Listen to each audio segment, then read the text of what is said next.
हरे कृष्णा, राधे राधे मित्रों। आज मैं आप सबको बैसाख मास के शुक्ल पक्ष की मोहिनी एकादशी का व्रत सुनाने वाला हूँ।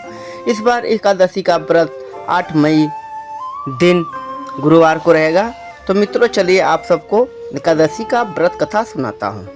एक समय की बात है, युधिष्ठिर ने पूछा, जनार्दन, बैसाख मास के शुक्ल पक्ष में किस नाम की एकादशी होती है, उसका क्या फल होता है तथा उसके लिए कौन सी विधि है। भगवान श्री कृष्ण बोले, महाराज, पूर्व काल में परम बुद्धिमान श्री रामचंद्र जी ने महर्षि वशिष्ठ से यही बात पूछी थी जिसे आज तुम मुझसे पूछ रहे हो। श्री राम जी ने कहा, भगवान, जो समस्त पापों का क्षय तथा सब प्रकार के दुखों का निवारण करने वाला व्रतों में उत्तम व्रत हो, उसे मैं सुनना चाहता हूँ। वशिष्ठ जी बोले, श्री राम, तुमने बहुत उत्तम बात पूछी है। मनुष्य तुम्हारा नाम लेने से ही सब पापों से शुद्ध हो जाता है, तथापि लोगों के हित की इच्छा से मैं पवित्रों में पवित्र उत्तम व्रत का वर्णन करूंगा। बैसाख मास के शुक्ल पक्ष में जो एकादशी होती है उसका नाम मोहिनी एकादशी होता है।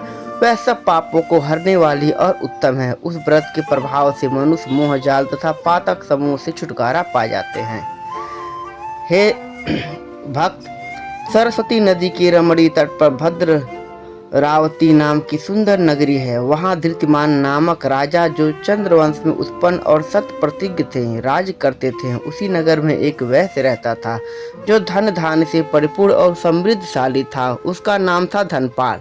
वह सदा पुण्य कर्म में ही लगा रहता था। दूसरों के लिए पौशाला, कुआं, मठ, बगीचा, पोखरा और घर बनवाया करता था। भगवान श्री विष्णु की भक्ति में उसका हृदय अनुराग हमेशा लगा रहता था। वह सदा शांत रहता था। उसके 5 पुत्र थे, सुमना, शुद्ध, धुतिमान, मेधावी, सुकृत था, दृष्ट बुद्धि 5वां था। वह सदा बड़े बड़े पापों में ही संलग्न रहता था। जुए आदि दुर्व्यसनों में उसकी बड़ी आसक्ति थी। वह वेश्याओं से मिलने के लिए लालायित रहता था।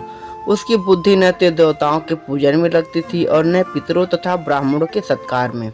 वह दुष्टात्मा अन्याय के मार्ग पर चलकर पिता का धन बर्बाद किया करता था। एक दिन वह वेश्या के गले में बांह डाले चौराहे पर घूमता देखा गया। तब पिता ने उसे घर से निकाल दिया तथा बंधु बांधवों ने भी उसका परित्याग कर दिया।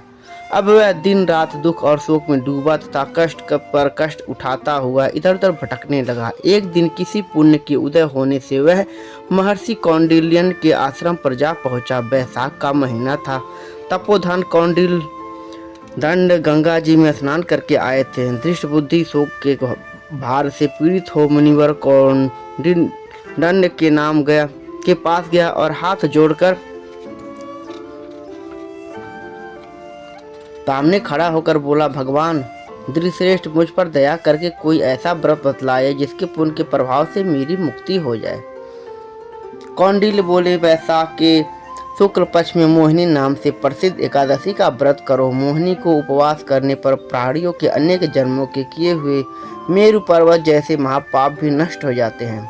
वशिष्ठ जी कहते हैं, श्री रामचंद्र मुनि का यह वचन सुनकर दृष्ट बुद्धि का चित्त प्रसन्न हो गया। उसने कौंडिन्य के उपदेश से विधिपूर्वक मोहिनी एकादशी का व्रत किया। नृपश्रेष्ठ इस व्रत के करने से वह निष्पाप हो गया और दिव्य देह धारण करके गरुड़ पर आरूढ़ हो वह सब प्रकार के उपद्रव से रहित श्री विष्णु धाम को चला गया। इस प्रकार यह मोहिनी का व्रत बहुत उत्तम है। इसके पढ़ने और सुनने से सहस्त्र गोदान का फल मिलता है।